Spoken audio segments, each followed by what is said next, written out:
할렐루야, 사랑하는 갈릴리 성도 여러분, 오늘은 12월 둘째 주일, 대림절 셋째 주일입니다. 다 함께 묵상으로 기도하면서 마음을 다하고 뜻을 다하고 힘을 다하여 하나님께 예배하겠습니다. 여호와여, 내가 깊은 곳에서 주께 부르짖었나이다. 주여, 내 소리를 들으시며 나의 부르짖는 소리에 귀를 기울이소서.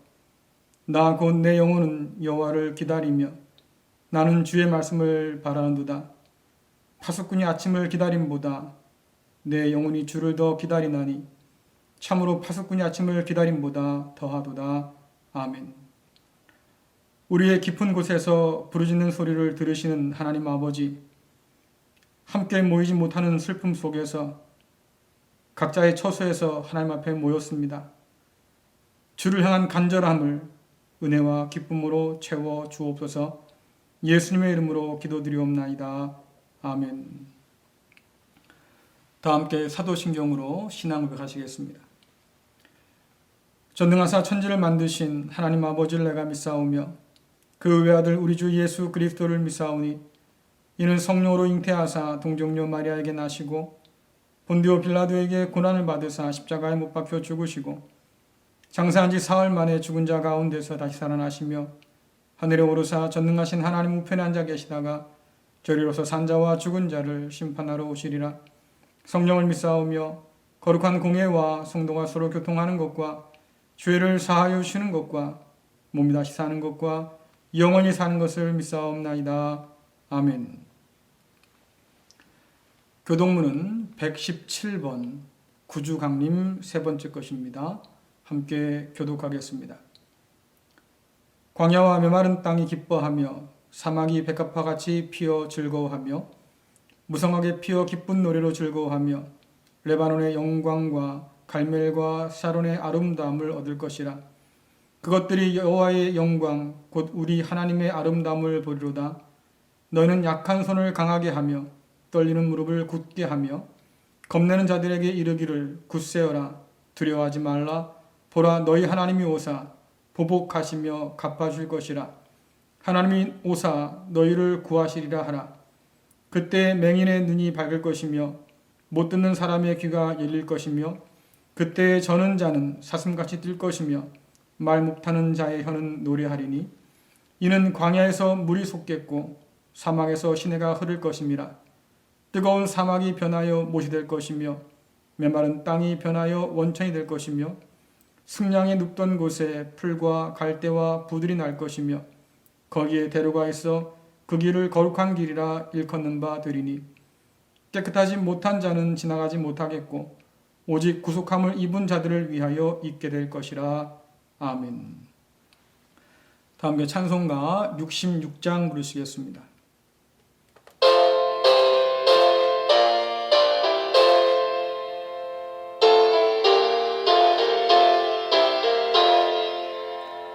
다 감사드리세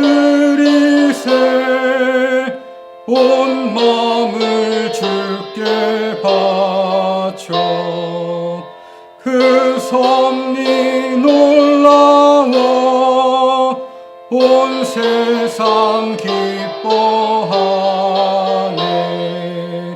옛부터 주신 복 한없는 그 사랑 선물로 주시네. 이제와 영원히 사랑의 하나님 언제나 함께 계셔. 기쁨과 평화에 복 내려 주옵소서. 몸과 맘 병들 때 은혜로 지키사 이 세상 악에서 구하여 주소서. 감사와 찬송을 다 주께 드리어라. 저 높은 곳에서 다스리시는 주님, 영원한 하나님, 다 경배하여라. 전에도 이제도 장래도 영원히.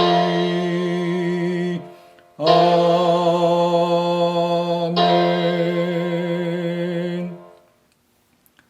기도하시겠습니다. 우리를 사랑하셔서 아들을 보내주신 하나님 아버지, 성탄을 기억하며 다시 오실 주님의 약속을 되새기는 대림절의 은혜를 주심을 참 감사드립니다. 숨쉬기조차 어려운 세상에서 마땅히 살아야 할 모습으로 살지 못한 우리를 용서하여 주옵소서. 세상과 다르지 않은 모습으로 살아가는 저희를 불쌍히 여겨 주옵소서. 주님의 오심을 기다리며 인내하도록 용기를 더하여 주옵소서. 함께 모여 예배하지 못하는 마음을 위로하여 주시고 주를 향한 간절함이 더욱 더하게 하여 주옵소서. 백신과 치료제가 속히 개발되게 하셔서 무너지는 일상과 삶이 회복되도록 주여 도와 주옵소서. 방역을 위해 수고하는 자들이 지치 않게 하여 주옵시고 어려움 속에 있는 가정과 기업들을 붙들어 주옵소서. 삶의 갈림길에 놓인 자들을 선한 길로 인도하여 주옵시고 저들의 삶 가운데 함께하여 주셔서 삶의 용기를 더하여 주옵소서. 이 시간 예배할 때에 하나님 말씀의 은혜를 더하여 주셔서 끝까지 주님 앞에 충성을 다하게 하여 주옵소서. 다시 만나 예배할 때까지 모든 성도를 지키시고 보호하여 주옵소서. 예수님의 이름으로 기도드리옵나이다. 아멘. 오늘 우리에게 주신 말씀은 마태복음 24장 45절부터 51절 말씀입니다. 쉬운 성경으로 봉독해 드리겠습니다. 주인이 집안을 맡기고 제때 양식을 내주도록 맡긴 신실하고 슬기로운 종이 누구겠느냐. 주인이 돌아와서 볼 때에 주인이 명한 대로 일하고 있는 종은 복되다. 내가 너에게 진정으로 말한다. 주인은 그 종에게 자신의 모든 소유를 맡길 것이다. 그러나 악한 종이 주인이 오랫동안 돌아오지 않을 것이라고 마음속으로 생각하여 다른 종들을 때리기 시작하고 술꾼들과 함께 먹고 마신다면 생각지도 않은 날 알지 못하는 때에 그 종의 주인이 올 것이다.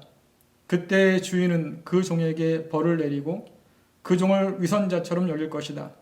그 종은 거기서 슬피 울고 고통스럽게 이를 갈 것이다. 아멘. 할렐루야. 연말 연시가 가까운 때에 우리는 다시 비대면 예배로 전환하게 되었습니다. 상황과 장소만 바뀌었을 뿐 하나님을 향한 우리의 사랑은 변함이 없겠지요. 이 마음으로 이 시간 함께 예배하는 여러분들을 주님의 이름으로 축복합니다. 우리 함께 인사 나누겠습니다. 사랑합니다. 축복합니다. 잘 됩니다. 다시 한번 인사 나눕시다. 주님은 반드시 오십니다. 끝까지 기다립시다. 세상이 한숨나고 어두울수록 주님을 향한 우리의 기다림이 더욱더 간절해집니다. 제가 한창 시를 좋아했던 때 읽었던 시집 중에 하나가 서정윤 시인의 홀로서기였습니다. 홀로서기라고 하는 시는 기다림은 만남을 목적으로 하지 않아도 좋다는 구절로 시작되지요. 누군가를 만날 수 있다는 기대감만으로도 행복하다, 견딜 수 있다, 의미가 있다, 이런 생각들은 어쩌면 꽤 낭만적으로 들릴지도 모릅니다. 그러나 만남이 없는 기다림 혹은 만남을 기대할 수 없는 기다림은 낭만은 있을지 모르겠지만 결국 공허하게 끝나겠지요. 기다림은 만남을 목적으로 하지 않아도 좋다고 노래하던 시인도 결국은 태어나면서 이미 누군가 정해졌다면 이제는 그를 만나고 싶다고 노래합니다. 이처럼 기다림이란 만남으로 이어질 때의 의미가 있지요. 우리가 아침에 나누는 인사도 그렇습니다. 아침에 출근하거나 학교 가면서 갔다 올게 혹은 다녀오겠습니다. 이렇게 인사하잖아요. 갔다 온다는 인사 가운데는 반드시 내가 돌아올 거야 라고 하는 약속이 담겨 있지요. 이 약속이 지켜지지 않았을 때에 우리는 슬퍼하며 울 수밖에 없습니다. 돌아온다던 사람이 돌아오지 않았기 때문이지요. 기다림이 만남으로 이어지지 않을 때 우리는 눈물과 슬픔의 시간을 보내게 됩니다. 주님께서 제자들을 이 땅 가운데 남겨두시고 떠나시면서 분명히 약속하셨습니다. 그 약속으로부터 우리의 기다림은 시작되었지요. 여러분들 요한복음 14장 1절부터 3절 말씀 함께 읽겠습니다. 너희는 마음에 근심하지 마라. 하나님을 믿고 또 나를 믿어라. 내 아버지 집에는 너희들이 있을 곳이 많이 있다. 만일 그렇지 않다면 내가 너희에게 이런 말을 하지 않았을 것이다. 나는 너희를 위하여 한 장소를 마련하러 간다. 내가 가서 너희를 위해 한 장소를 마련한 뒤에 다시 와서 너희를 데려가 내가 있는 곳에 너희도 있게 하겠다. 아멘. 반드시 다시 돌아오겠다고 하는 이 주님의 약속을 붙들고 교회는 무려 2000년이 넘게 지금까지 서 있습니다. 성경 곳곳에 보면 주님의 약속에 대한 이 변함없는 신뢰를 엿볼 수 있지요. 히브리서 10장 7절, 또 요한복음 3장 11절, 22장 12절 함께 읽겠습니다. 조금만 있으면 오시기로 한 그분이 오실 것이며 결코 늦지 않으실 것이다. 내가 속히 갈 것이다. 지금 가진 것을 굳게 잡아 아무도 너의 면류관을 빼앗지 못하도록 하여라. 보아라, 내가 속히 가겠다. 내가 상을 가지고 가서 너희가 행한 대로 갚아주며 상을 베풀 것이다. 아멘. 이 모든 말씀들은 초대교회가 주님의 약속을 되새기고 붙들 때 썼던 말씀들입니다. 초대교회 성도들은 고난과 핍박 속에서 다시 오신다는 이 주님 약속을 기억하면서 견뎌냈지요. 주님을 다시 만날 수 있다고 하는 그 기대만으로도 그들 마음 가운데는 소망이 차 올랐습니다. 그런데 시간이 지나면서 이 기다림에 온도 차이가 생기기 시작합니다. 기다림이 더욱더 깊어지는 사람과 기다림을 잃어버린 사람들이 교회 공동체 내에 생기게 되었지요. 오늘 저와 여러분이 읽은 마태복음 24장에 있는 이 말씀들은 주님의 재림을 기다리는 자들에게 주신 말씀들입니다. 악한 종의 비유나 열 처녀의 비유, 달란트 비유, 양과 염소의 비유 등 종말과 재림에 관한 중요한 가르침들이 계속해서 이어져 있지요. 이 비유를 들어했던 사람들은 예수님을 모르거나 믿지 않는 사람들이 아니었습니다. 예수님의 제자들과 재림의 소망을 안고 살아야 했던 교회 공동체에게 주신 말씀이지요. 이 비유의 특징들은 두 종류의 사람이 등장하는 데 있습니다. 이 두 종류의 사람들은 교회 공동체 안에 있지만 전혀 다른 태도와 삶을 사는 사람들이지요. 교회 안에 있지만 그러나 다 같은 믿음과 같은 태도를 가지고 살고 있지 않다고 하는 거, 그리고 우리는 그 둘 중에 어느 한 곳에 속할 수밖에 없다고 하는 거, 여러분 이것이 참 우리를 두렵게 만들어요. 과연 나는 어느 편에 서 있을까요? 과연 이 두 그룹 사이에서 나는 어느 편에 서야 할까요? 첫째 그룹은 주님께서 언제 오시든 한결같은 모습으로 섬기는 종이죠. 마태복음 24장 45절부터 47절까지 말씀 읽겠습니다. 주인이 집안을 맡기고 제때 양식을 내주도록 맡긴 신실하고 슬기로운 종이 누구겠느냐? 주인이 돌아와서 볼 때에 주인이 명한 대로 일하고 있는 종은 복되다. 내가 너에게 진정으로 말한다. 주인은 그 종에게 자신의 모든 소유를 맡길 것이다. 아멘. 충성되고 지혜 있는 종은 그 집 사람들을 맡아서 양식을 나눠주는 사명을 주인께로부터 받은 사람들이지요. 그 주인이 오기까지 이 맡은 사명을 묵묵하게 감당하는 사람들입니다. 그에게는 주인이 언제 오는지 그건 관계없어요. 반드시 오실 것을 믿기 때문에 늘 준비하면서 기다릴 뿐이지요. 묵묵히 섬기는 그의 태도는 반드시 다시 오실 주님에 대한 신뢰와 또 그 주님을 만날 수 있는 기대감을 갖고 있다는 것을 보여줍니다. 두 번째 그룹은 주님의 재림을 전혀 기다리지 않는 자들의 모습입니다. 주님은 그들을 악한 종이라고 부르시죠. 마태복음 24장 48절부터 51절까지 말씀 읽겠습니다.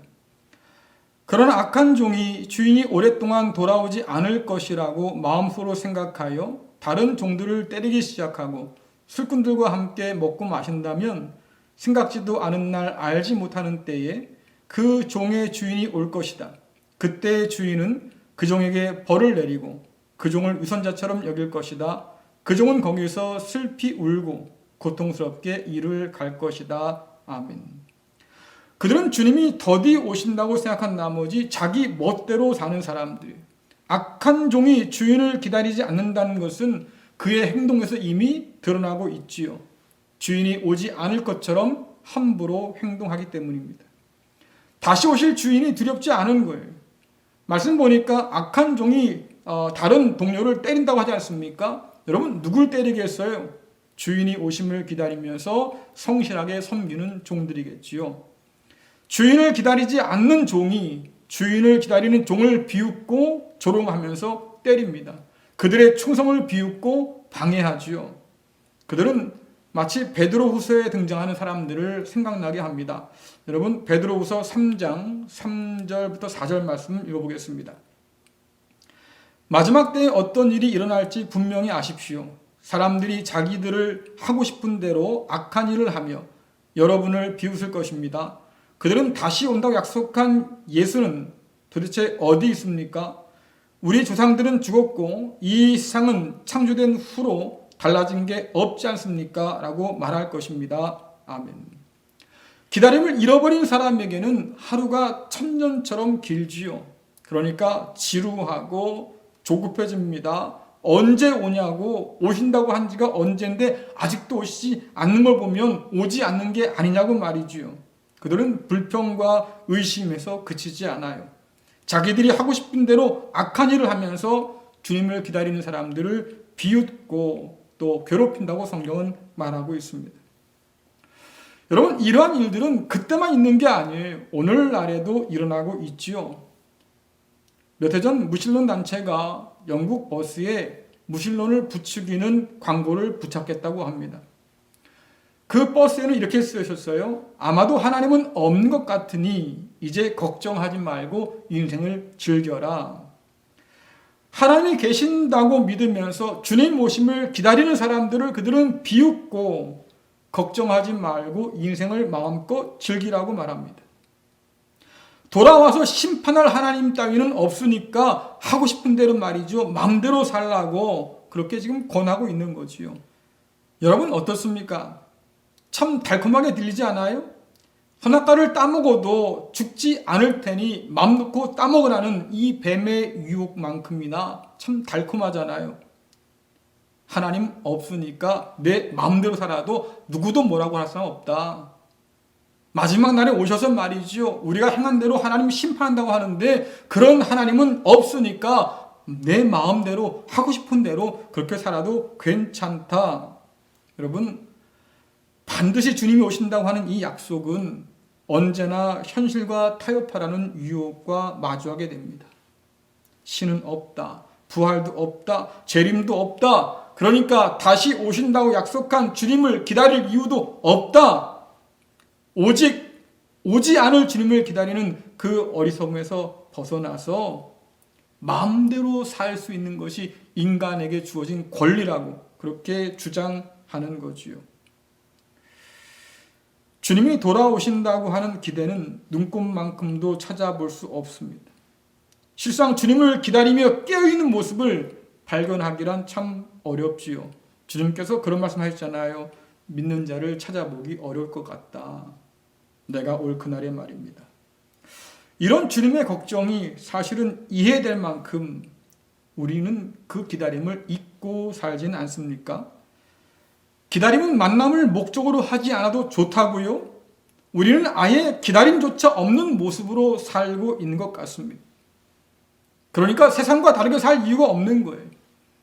남과 우리가 다른 것이 있다고 하면 남들 다 쉬는 일요일 말이죠. 이렇게 일찍 일어나서 예배한다는 것, 여러분 그것뿐이라고 하면 정말 오늘 주님 말씀 앞에서 우리는 긴장해야 할 겁니다. 주님께서는 이런 사람들에게 경고하시지요. 여러분 마태복음 24장 42절부터 44절 함께 읽겠습니다. 그러므로 깨어있으라. 어느 날에 너희 주가 임할는지 너희가 알지 못함이니라. 너희도 아는 바니 만일 집주인이 도둑이 어느 시각에 올 줄 알았더라면 깨어있어 그 집을 뚫지 못하게 하였으리라. 이러므로 너희도 준비하고 있으라. 생각하지 않은 때에 인자가 오리라. 아멘. 오늘 주께서 말씀하시죠. 반드시 내가 온다. 성경에서 하나님은 언제나 그 백성을 친히 찾아오시는 분입니다. 하나님은 찾아와서 만나실 뿐 아니라 우리와 함께 하시길 원하시지요. 아담, 에녹, 노아, 아브라함, 야곱, 모세 혹은 이집트에서 종살이 하던 이스라엘 백성들 모두 하나님께서 친히 찾아오셔서 만나 주신 사람들이에요. 그들이 뭘 좀 열심히 해서 말입니다. 하나님을 만난 게 아니에요. 하나님께서 친히 만나고자 하셔서 찾아오신 거지요. 그뿐 아닙니다. 찾아오셔서 약속해 주시잖아요. 이 약속이 너무나 중요한 약속이어서 거룩하신 하나님의 그 이름을 걸고 맹세까지 하신 분이 아니겠습니까? 그리고 그 맹세하신 대로 반드시 약속을 이루시는 분이시지요. 저와 여러분이 신실하지 못할 때라도 하나님 약속은 변하지 않습니다. 먼저 찾아오시고 먼저 약속해 주시고 그 약속대로 친히 이루시는 그 하나님을 우리는 은혜의 하나님이라고 말합니다. 그분이 저와 여러분의 아버지가 되신다고 하는 것이 얼마나 기쁘고 감사한 일입니까? 당시 이방인들이 믿던 신들과는 이 하나님은 차원이 다른 하나님이에요. 요즘 젊은 사람들이 쓰는 표현으로 하자고 하면 클래스가 다르지요. 어나더 레벨, 옛날 표현으로 하자고 하면 레벨로가 다르다, 이런 뜻이겠지요. 그러나 클래스나 레벨 문제가 아니에요. 아예 이 하나님은 비교할 수조차 없는 분이죠. 누가 나와 비기겠느냐? 하나님께서 말씀하지 않습니까? 그 비길 수 없는 하나님께서 우리에게 오셔요.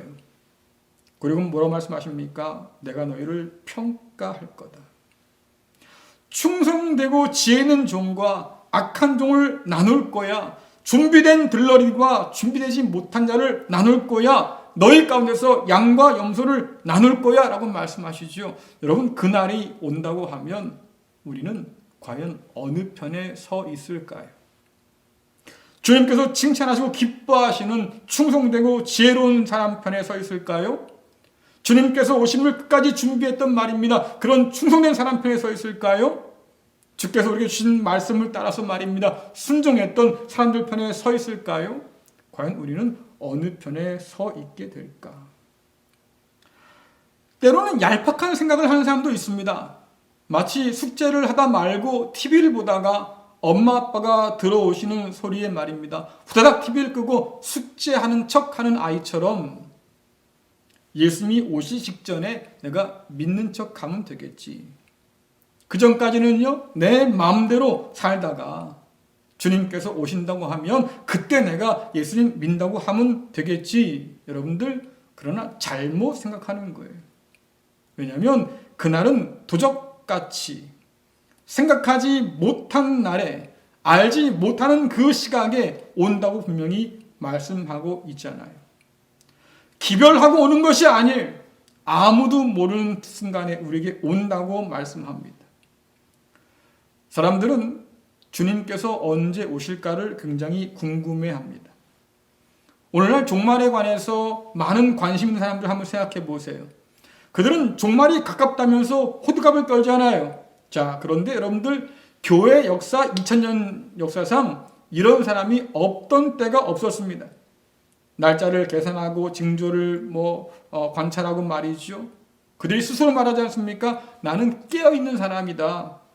주님의 재림을 준비하는 사람이다. 그들은 그렇게 자신있게 말합니다. 그러나 안타깝게도 이들은 주님께서 칭찬하셨던 그 지혜로운 종, 충성된 종과는 상관이 없는 사람들이에요. 이미 주님께서 말씀하지 않았습니까? 그날이 언제일지는 아무도 모른다. 주님도 모르고요. 천사도 몰라요. 누구만 압니까? 하나님 아버지밖에 몰라요. 그런데 어떻게 그날을 우리가 안다 말할 수 있겠습니까? 마태복음 24장 36절 말씀 읽겠습니다. 그러나 그날과 그때는 아무도 모르나니 하늘의 천사들도 아들도 모르고 오직 아버지만 아시느니라. 아멘. 천사도 모르고 아들도 모른다는 이 말씀은 그것이 오직 하나님의 주권과 계획에 달린 일이라는 것을 알려줍니다. 게다가 그날은 도적처럼 임한다고 그래요. 그러니까 알려고 하는 것 자체가 불순종한 일이에요. 생각지도 못한 때에 온다고 하시는데 그날을 계산할 수 있다고 믿는 것은 주님 말씀을 믿지 못하는 거지요. 주님도 모른다고 하신 일을 감히 알 수 있다고 하는 거, 여러분 그것은 교만 아니겠습니까? 하루 같은 천년 같은 하루, 이것이 하나님의 시간 계산인데 말이죠. 우리가 그것을 무슨 수로 헤아릴 수 있겠습니까? 재림은 언제라도 일어날 수 있는 일입니다. 아니, 언제 일어난다고 해도 이상하지 않을 일이죠. 이미 주님께서 말씀하셨으니까요. 반드시 내가 다시 올 거야 라고 말씀하셨잖아요. 다만 그날이 언제인지 우리가 알지 못하기 때문에 주님께서 말씀하십니다. 그러므로 너희는 깨어 있어라. 기다림을 포기해서는 안 된다. 세상과 벗하며 취해 살아서는 안 된다. 주님 오실 날을 바라보면서 오늘 충성되고 지혜롭게 살아야 한다고 주께서 말씀하셔요. 성경이 말하지 않는 것에 대한 지나친 관심과 상상은 언제나 위험하지요. 더불어서 성경이 분명히 말씀하고 있는 것을 무시하고 조롱하는 것도 참 위험한 일입니다. 왜냐하니까 반드시 그 대가를 치르기 때문이지요. 기다림을 포기하고 마음대로 살고자 하는 것은 분명히 어리석은 일이라고 말합니다. 하나님만 아시는 재림의 날짜를 계산하는 것도 어리석은 일이라고 말합니다. 오히려 주님께서는 그날을 기다리는 사람들은 마땅히 힘쓸 다른 일이 있다고 말씀해 주십니다. 25장에서 이어지는 양과 염소의 비유는 충성되고 지혜로운 자들이 힘쓸 일이 무엇인가를 우리에게 알려줘요. 주님께서 오셔서 우리를 평가하시는 기준이 뭐겠습니까? 줄인 자를 먹이고 병든 자를 돌보고 갇힌 자를 찾아서 위로하고 헐벗은 자들을 입히고 나그네를 환대하는 것. 하나님께서 명령을 통해서 우리에게 주신 말씀, 너희 이웃을 사랑하라 했던 그 말씀, 그것이 오늘 이 세상 가운데서 주님을 기다리며 우리가 해야 할 일이라고 말씀해 주고 계십니다. 주님께서는 이 모든 일들이 주님을 위한 일일 뿐만 아니라 주님께 한 일이라고 말씀하시지요. 여러분 마태복음 25장 34절부터 36절 말씀 읽겠습니다. 그때 임금이 그 오른편에 있는 자들에게 이르시되 내 아버지께 복받을 자들이여 나와 창세로부터 너희를 위하여 예비된 나라를 상속받으라. 내가 줄일 때에 너희가 먹을 것을 주었고 목마를 때에 마시게 하였고 나그네 되었을 때에 영접하였고 벗었을 때에 옷을 입혔고 병들었을 때에 돌보았고 옥에 갇혔을 때 와서 보았느니라. 아멘. 한국교회는 그동안 예배에 관해서 지나치게 무게를 두고 살아왔습니다. 예배가 중요하지 않다는 것이 아니에요. 하지만 예배만으로 할 일을 다 했다고 생각하는 것은 큰 오산이지요. 하나님을 사랑하는 것은 언제나 그 말씀에 순종하여서 이웃을 사랑하는 것으로 드러난다고 말합니다. 함께 모여 드리는 예배뿐 아니라 하나님의 기쁜 뜻을 따라서 삶으로 산 제사를 드리는 것, 그것도 마땅히 우리가 드려야 할 예배지요. 비대면으로 예배하는 요즘 우리에게는 이 삶의 제사에 더 집중할 기회가 주어진 겁니다. 한쪽으로 치우쳐서 열매 없는 우리의 삶이 비로소 아름답고 풍성한 열매로 연결어 갈 수 있는 그런 기회를 우리가 맞이한 겁니다. 교회당에 모일 수 없는 지금이지만 그 어느 때보다도 그리스도의 몸된 교회로 체질을 바꾸고 살아내야 할 그런 사명이 우리에게 주어져 있는 거지요. 사랑하는 성도 여러분, 주님은 반드시 오십니다. 약속하셨거든요. 도적같이 오셔서 우리의 삶을 평가하실 거예요. 그러니까 깨어 있어야겠지요. 기다림을 포기하지 말길 바랍니다. 주님 안에 만날 그날을 소망하면서 충성되고 지혜로운 종으로 살기를 간절히 원합니다. 주님 오시는 그날에 우리를 위해서 예비된 나라를 상속하는 저와 여러분 될 수 있기를 간절히 축원합니다. 마지막으로 야고보서 5장 7절부터 9절 말씀 읽고 마치겠습니다. 형제 여러분, 주님께서 다시 오실 날을 참고 기다리십시오. 농부는 귀한 추수를 바라고 참고 기다립니다. 그는 또한 이른 비와 늦은 비가 곡식을 촉촉이 적셔 주기를 기다립니다. 여러분도 인내심을 갖고 희망을 버리지 마십시오. 주님께서 곧 오실 것입니다. 형제 여러분, 서로에게 불평하지 마십시오. 서로 원망하고 있으면 심판을 면하기 어렵습니다. 심판하실 분이 문 앞에 와 계십니다. 아멘. 저와 여러분은 어떤 주님을 만나겠습니까? 우리의 기다림은 반드시 만남으로 이어질 겁니다. 그러나 그 만남 속에서 어떤 주님을 만나게 될까요? 우리에게 영원한 나라를 허락해 주시는 주님을 만날까요? 아니면 심판의 주를 만나게 될까요? 교회 다닌다고 여러분 안심하지 마세요. 우리가 믿음 안에 서 있다고 너무 안심하지 마십시오. 주님께서는 우리의 행한 대로 평가하신다고 분명히 말씀하셨습니다. 우리의 기다림이 만남으로 이어져서 주님 앞에 서게 될 때에 우리를 위로하시고 칭찬하시고 내 나라를 내게 주겠다고 하시는 주님의 놀라운 은혜를 덧입기를 간절히 축원합니다. 기도하겠습니다. 역사의 주관자가 되시는 하나님, 주님을 기다리는 계절에 재림의 소망을 다시 품게 하심을 감사드립니다. 말씀처럼 다시 깨어있게 하시고 마땅히 해야 할 일을 성실히 감당하는 충성되고 지혜로운 종이 되도록 도와주옵소서.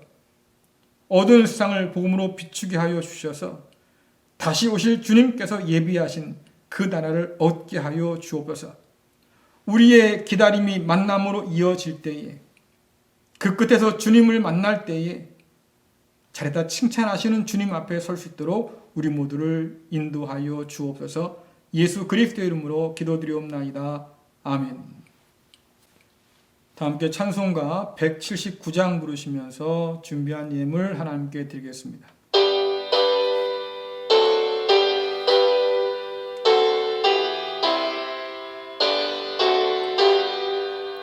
주 예수의 강림이 가까우니 저 천국을 얻을 자 회개하라. 주 성령도 너희를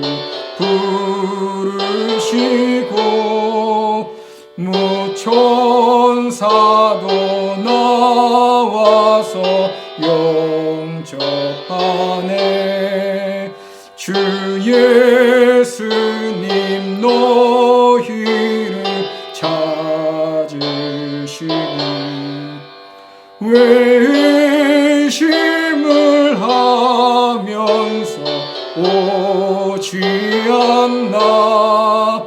온 세상 죄 담당한 어린 양은 죄 많은 자 불러서 구원하네. 이 세상이 즐기는 죄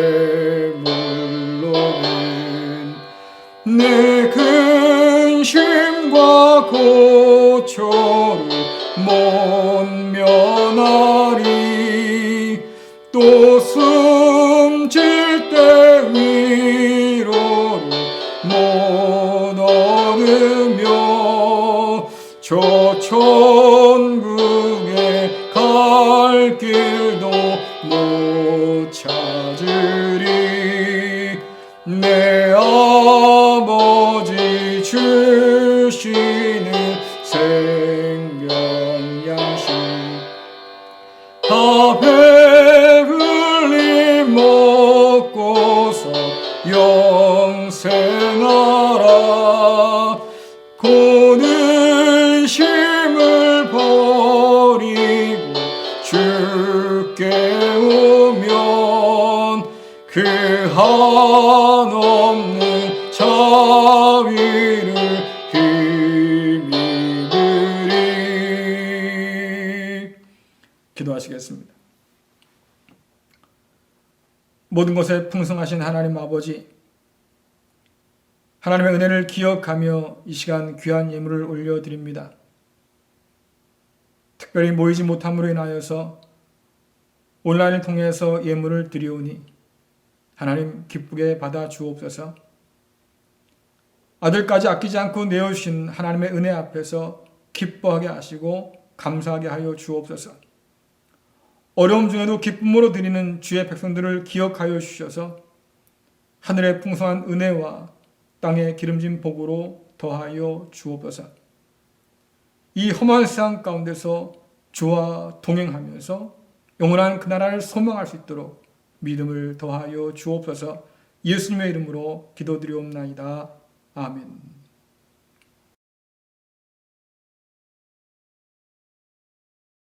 교회 소식 몇 가지만 전해드립니다. 코로나19의 폭주로 다시 비대면 예배로 전환하게 되었습니다. 모든 예배는 비대면 영상 예배로 드립니다. 또한 어린이 예배는 주일 오전 11시에 줌으로 실시간 예배를 드리게 됩니다. 새벽 예배는 말씀 원고를 카톡으로 전달합니다. 각 가정에서는 예배하기에 최선을 다해 주기를 바랍니다. 헌금은 온라인으로 드릴 수 있습니다. 주일 실시간 예배를 위한 시스템을 준비 중에 있습니다. 이 시스템이 갖춰지면 주일 예배를 각 가정에서 실시간으로 드릴 수 있습니다. 여러분 위해서 기도해 주기를 부탁드립니다. 성탄 예배 및 송구영신 예배, 또 예결산위원회 및 정책 및 인사당회 등과 같은 여러 행사들은 추후 상황에 따라서 다시 공지해 드리겠습니다. 김정희 집사님께서 백내장 수술 예정이시고요. 지순자 권사님께서 15일에 무릎 관절 수술 예정이 있습니다. 위에서 기도해 주기를 바랍니다. 다 함께 찬송가 429장 1절 부르시겠습니다.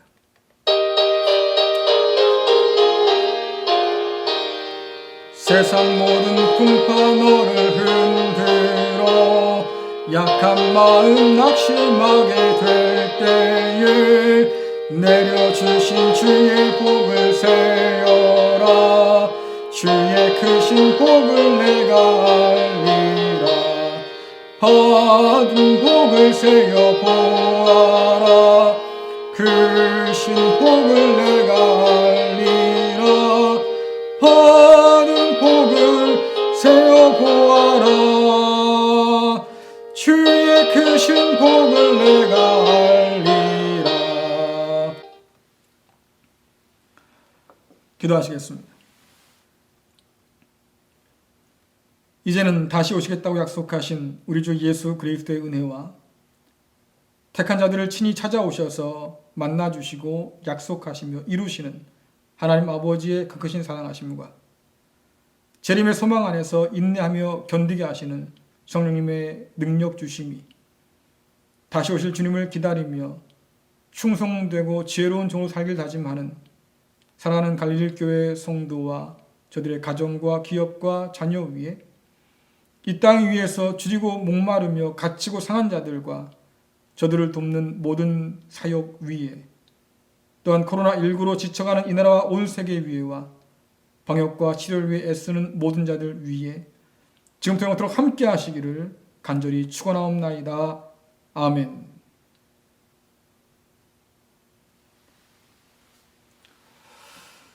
네, 예배 마치겠습니다. 여러분 한 주간도 주님과 동행하시면서 평안하시기를 간절히 기도합니다. 감사합니다.